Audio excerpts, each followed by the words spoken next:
For 30 years, Edward Kane searched for the man who once saved his life's work, and never found him. He showed an old photograph to every person in his house, hoping someone, anyone, could tell him where to look next. Everyone shook their heads. No one recognized the face. Then a 3-year-old girl walked past, glanced at the photo for half a second, and said one word that stopped him cold: Grandpa. Before we start tonight, if stories like this stay with you, take a second and press that subscribe button. Now let's begin, because what happens in the next few minutes will undo 30 years of silence in under a single word. Edward Kane was 61 years old, and until 4 months ago he had never once stopped to ask himself what his empire actually cost. Kane Industries stretched across 3 continents, employed nearly 12,000 people, and had made him one of the wealthiest men most of them would ever meet. Then, on an ordinary Tuesday morning, his heart simply stopped working the way it was supposed to. He collapsed in his office, was rushed into surgery, and woke up 2 days later with a cardiologist telling him, in the flattest voice Edward had ever heard, that a second episode like that one would likely kill him. Recovery gave a man a strange kind of clarity. Edward spent his first month home from the hospital, doing something he had avoided for 3 decades. He started going through boxes. Most of what he found was ordinary: old contracts, tax records, a few photographs of his mother, who had passed when he was young. But near the bottom of his late father's old filing cabinet, wedged behind a stack of yellowed shipping invoices, Edward found a single black-and-white photograph of 2 young men standing in front of a half-built warehouse, both grinning like they'd just won something enormous. One of them was his father, 28 years old and thinner than Edward had ever seen him. The other man he did not recognize at all. On the back, in his father's handwriting, were 4 words: Robert, the year everything started. Edward sat on the floor of that office for nearly an hour, holding the photograph, because he knew exactly what those words meant, even if he had never heard the full story until he started asking around weeks later. Kane Industries had not started with his father's money alone. It had started with a loan from a man named Robert Turner, a handshake partnership, and a promise on paper that Edward's father had quietly buried the moment the company began turning a profit. Edward had spent his whole adult life believing the empire he inherited had been built entirely by his father's genius. Now he understood it had been built, at least in part, on another man's trust, a man his father had pushed out before Kane Industries ever earned its first real dollar, a man who simply disappeared from every company record after that, as though he'd never existed at all. Edward could not undo what his father had done 30 years ago, but he could still try to find Robert Turner, or whatever remained of his family, and make right what should have been made right decades earlier. A cardiologist's warning has a way of rearranging a man's priorities. Edward no longer cared about quarterly earnings the way he once had. He cared about finding this man before his own borrowed time ran out too. He started with the obvious places: old employee records, retired executives who might remember a name from that era, private investigators who came back with nothing but dead ends and expired addresses. So he did something almost embarrassingly simple instead. He carried the photograph around his own house for weeks, showing it to anyone who crossed his path: his driver, his assistant, the groundskeeper, an old advisor who'd worked alongside his father back in those early years. Every single one of them studied the photograph, squinted at the unfamiliar face, and shook their heads the same way. Nobody remembered Robert Turner. It was as if his father had erased the man so thoroughly that even history had agreed to forget him. His housekeeper, Camille, had joined the household only 8 months earlier, after the previous housekeeper retired, and Edward barely thought to show her the photograph at all. She'd have no reason to recognize anyone from a company history that predated her by decades. Camille was steady and private, the kind of woman who did her work well, and rarely spoke about her own life, unless asked directly. She had a daughter, Ivy, 3 years old, quick-eyed and endlessly curious, who came with her most days since daycare fell through months ago, and Edward had simply told her not to worry about it. Ivy had her own small rituals around the house. She liked lining up the throw pillows by color. She narrated her snacks like a tiny news anchor, and every evening before bed, without fail, she pointed to a framed photograph on her mother's nightstand and said the same word, proud as anything, as though she were confirming a fact the rest of the world had somehow missed. One afternoon, Edward's old friend and longtime advisor, Marion, stopped by to check on his recovery and found him at the kitchen table with the photograph still out, a legal pad beside it, covered in names he'd already crossed off. "Edward," she said carefully, "I understand why you're doing this, but you cannot fix 30 years of silence with a magnifying glass and a guilty conscience. Some doors were closed for a reason." Edward looked at her for a long moment before answering. "Maybe," he said, "or maybe they were closed because nobody with the right eyes ever looked at them." Marion left that afternoon unconvinced, and Edward, stubborn as ever despite his doctor's orders, went right back to the one habit that had defined his entire recovery, carrying that photograph from room to room, asking anyone who would listen if they recognized the second man in the picture.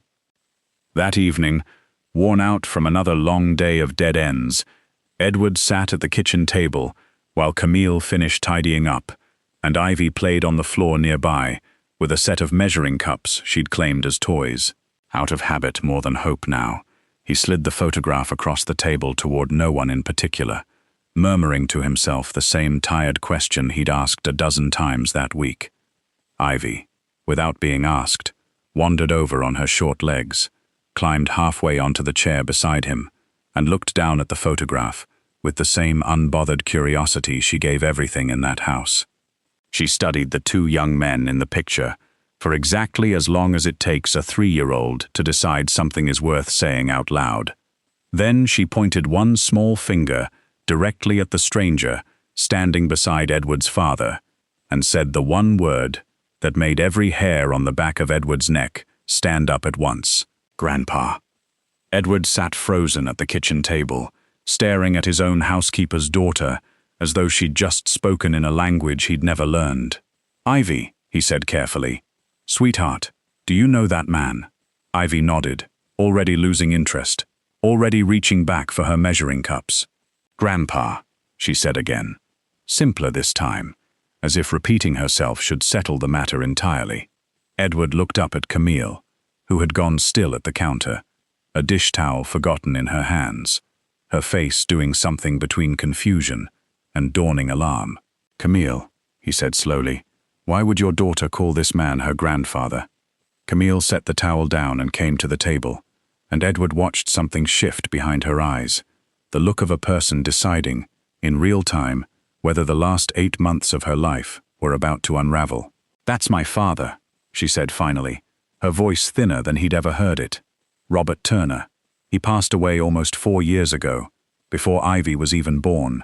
I keep his photograph on my nightstand, and every night I have her say goodnight to him." I never imagined, she stopped herself, pressing 2 fingers against her mouth, as though the rest of the sentence might undo something if she let it out. "Mr. Kane, I had no idea, I swear to you, I had no idea he was connected to this family at all." Edward pushed the old photograph an inch closer to her, needing her to look at it directly. "This man," he said, "helped my father start this company 30 years ago. He put up money we didn't have. He believed in something before it existed. And then, as far as I can tell, my father simply erased him from every record we have." Camille's eyes moved slowly over the photograph, young, unguarded, a version of her father she had clearly never seen before, and something in her posture folded inward, the way people fold when a piece of family history they'd accepted as small turns out to have been enormous the entire time. "He never talked about Kane Industries," she said, "not once.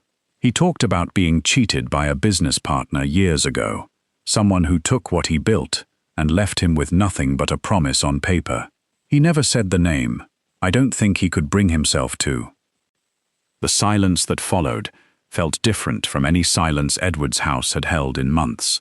Not the flat, empty quiet of his recovery, but something charged, like a held breath. Neither of them wanted to be the one to release first. "What happened to him afterward?" Edward finally asked. Camille exhaled slowly, the kind of exhale that comes before a story someone has rehearsed, telling exactly once. Her father, she explained, had spent years afterward in and out of work he was overqualified for, chasing smaller ventures that never quite recovered what he'd lost, raising her mostly on his own after her mother left when Camille was young. He never remarried. He kept one habit until the day he died. Every year, on the same date in spring, he would sit at the kitchen table with an old leather journal and write in it for hours, and he never once let Camille read a single page. If you've ever carried a piece of your family's past quietly because you didn't think anyone outside your own four walls would understand it, I want you to do something for me right now. Comment below and simply write, "Some debts don't expire," because I think Robert Turner believed that until the day he died, even if he never said it out loud to anyone but a journal. I read every comment on these videos, and this one, I have a feeling, is going to matter more than most. Edward sat back in his chair, running a hand over his face, trying to fit 30 years of silence into a shape that finally made sense. "There was a partnership agreement," he said, "a handwritten note. My father must have kept it somewhere, or destroyed it. I honestly don't know which. Do you know if your father kept anything like that? Papers, contracts, anything from that time?" Camille hesitated before answering, and Edward noticed the hesitation, the way you notice a held note in music, the pause before something important. "There's a box," she said, "in storage. Things of his I never went through after he passed, because I couldn't. Photographs, old letters, that journal I mentioned. I don't even know everything that's in it. I never let myself look." Edward felt something in his chest, tighten in a way that had nothing to do with his heart condition, and everything to do with the sudden, dizzying possibility that the proof he'd been searching for through investigators and old employees and dead-end phone calls had been sitting in a storage unit, less than 20 minutes from his own house the entire time. "Would you be willing to go through it?" he asked. "Not for me, for him, for what actually happened to your father, whatever it turns out to be." Camille looked down at Ivy, still stacking her measuring cups into a small, wobbling tower on the kitchen floor, utterly unaware that the box in that storage unit might hold the answer to a question that had shaped both of their families, without either of them knowing it until tonight. "I'll go this weekend," Camille said finally. "But Mr. Kane, if there's something in there that proves what my father always said, that he was cheated out of everything he built, I need you to understand that's not a small thing to hand you. That's the only proof my father ever had that his whole life wasn't a mistake."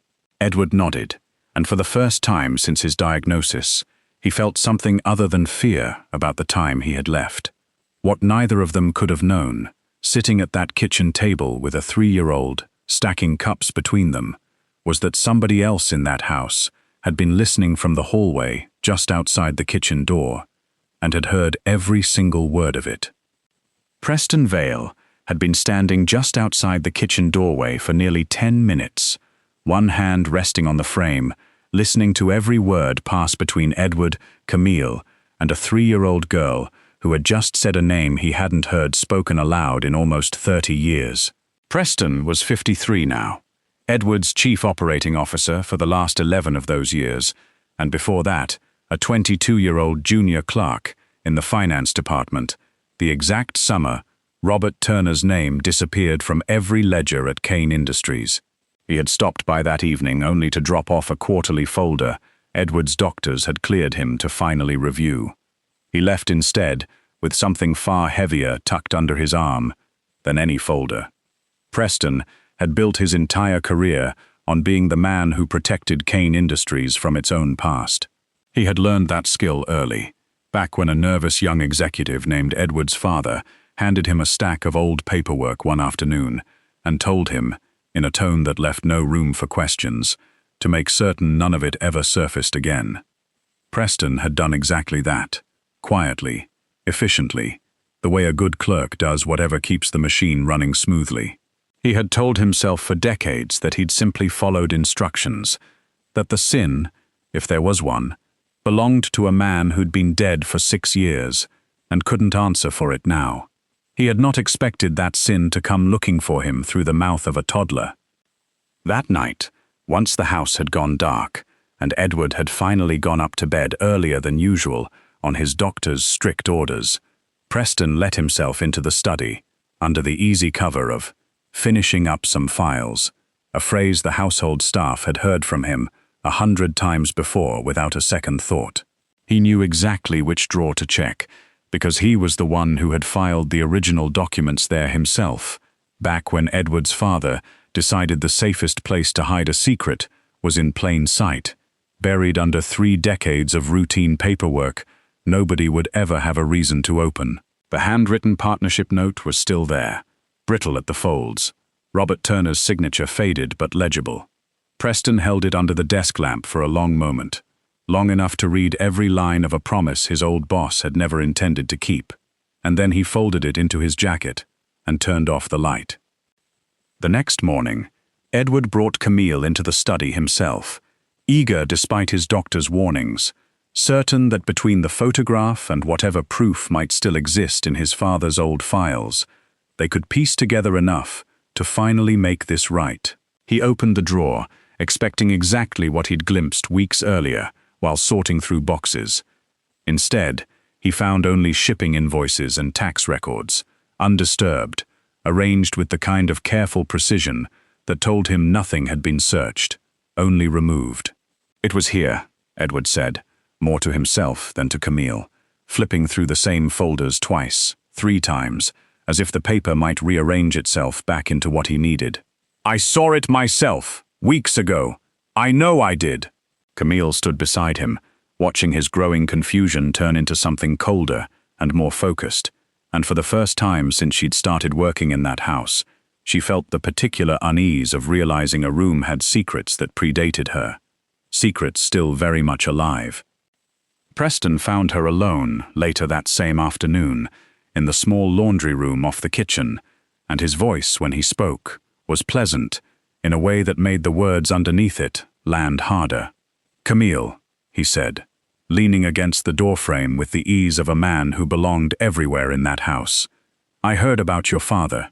Small world, isn't it?" She said nothing, folding a towel with more attention than it required. "I just want to make sure you understand something," Preston continued, his tone still warm, still reasonable. "Mr. Kane isn't well. His heart can't handle stress the way it used to, and stirring up 30-year-old business disputes, dead partnerships, old grudges. That's exactly the kind of stress his cardiologist warned him about.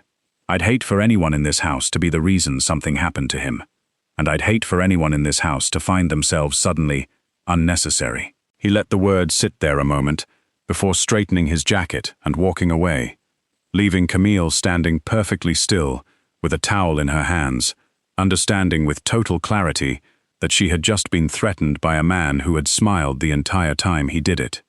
She didn't tell Edward that conversation happened, not that day. Instead, she did the only thing that still felt like it belonged to her in a house suddenly full of other people's old secrets. That Saturday, she drove to the storage facility on the edge of town, Unit 1114, the one she'd paid for faithfully every month, for almost 4 years, without ever once opening the door past the first week her father died. The lock stuck from disuse.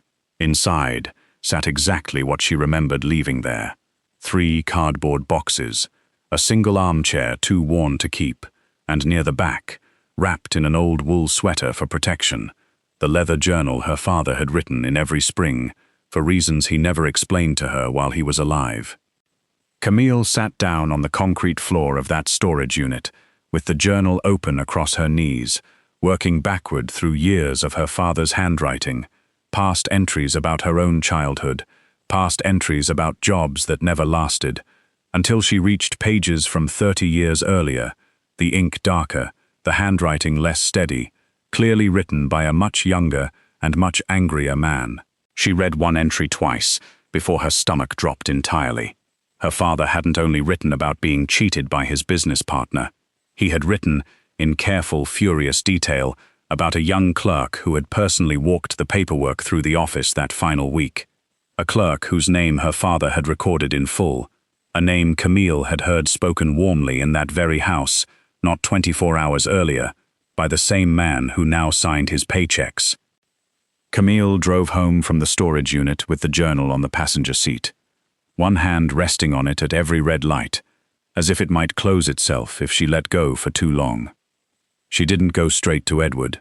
Instead, she sat in her car outside the house for almost 20 minutes, rereading the entry until she'd memorized every line, because she needed to be certain of exactly what she was about to hand him.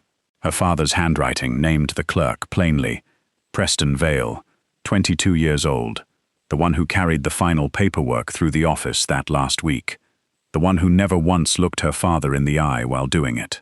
Camille had heard that name spoken warmly at Edward's dinner table less than a day earlier.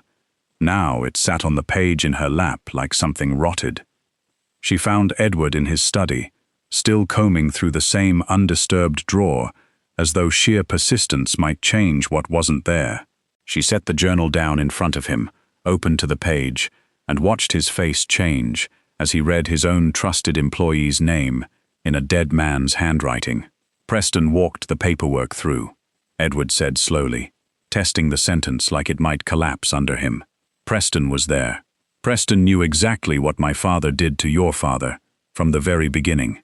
Camille finally told him then about the laundry room, about the warm voice, and the pleasant threat wrapped inside it, about being told plainly that stirring up old business could be dangerous for a man with a weak heart, and dangerous in an entirely different way for a housekeeper who suddenly became unnecessary. Edward went very still. The particular stillness of a man realizing the danger in his own house had never been a stranger at all. He didn't confront Preston that night. He waited 3 days, long enough to quietly pull the original employment records from that era, long enough to have his lawyer verify the handwriting in the journal against Robert Turner's signature on the very partnership note that had vanished from his desk. Then he called an emergency meeting of the board, the kind of meeting Preston himself had scheduled 100 times over 11 years, except this time Edward was the one standing at the head of the table when Preston walked in. "I want to talk about a man named Robert Turner," Edward said, before Preston had even taken his seat. The room went quiet, in the particular way rooms go quiet, when everyone senses a meeting has already stopped being routine. Preston's composure held for almost a full minute, long enough to suggest, calmly, that he barely remembered the name, that 30 years was a long time, that surely, whatever Edward had found, didn't prove anything definitive. Then Edward set 2 documents side by side on the table, the journal entry in Robert's own hand, dated and specific, and beneath it, an old employment ledger Preston himself had signed decades earlier. The same signature, unmistakable, right beside the very week Robert Turner's name stopped appearing in company records. Preston looked at both documents for a long moment, and something in his face finally gave way, the practiced ease sliding off him all at once. "I was 22, he said quietly. "I did what I was told. I've spent 30 years making sure this company survived, Edward. Doesn't that count for something?" Edward studied the man who had run his household's most sensitive business for over a decade, and who had, just days earlier, threatened a widow's daughter to keep an old debt buried. "It counted," Edward said, "right up until you threatened a woman in my own home to protect yourself. That's where it stopped counting." The board voted that same afternoon to remove Preston from his position, and within the week, Edward's lawyers had drawn up something Preston's decades of careful erasing could never have anticipated: a formal restitution agreement, honoring the original partnership terms Robert Turner had been promised 30 years earlier, adjusted fully for every year of profit the company had earned since. It wasn't framed as a gift, and Edward made certain everyone in that boardroom understood the difference. It was a debt, finally paid, 3 decades late, to a man who never lived to see it, and a daughter who'd spent her whole life believing her father's biggest regret was simply trusting the wrong people. When Camille tried to protest that it was too much, that she'd only wanted the truth and nothing more, Edward stopped her with something close to the first real firmness she'd heard from him. "Your father built half of what I inherited," he said. "I'm not being generous, Camille. I'm finally being honest." Months later, Edward added a second photograph to the frame on his own desk, right beside the one of his mother, the same black and white picture of two young men grinning in front of a half-built warehouse, except now it hung under a small brass plate with Robert Turner's full name engraved beneath it, a permanent correction to 30 years of erased history. Ivy still said goodnight to her grandfather's photograph every evening before bed, only now there were two houses where his face hung on a wall, and two people, an old billionaire and a 3-year-old girl who never even met the man, quietly keeping his memory from disappearing twice. Edward found himself, more evenings than not, sitting at that same kitchen table long after dinner, listening to Ivy narrate her bath time or her snacks, with the same fearless confidence that had once cracked open 30 years of silence with a single word.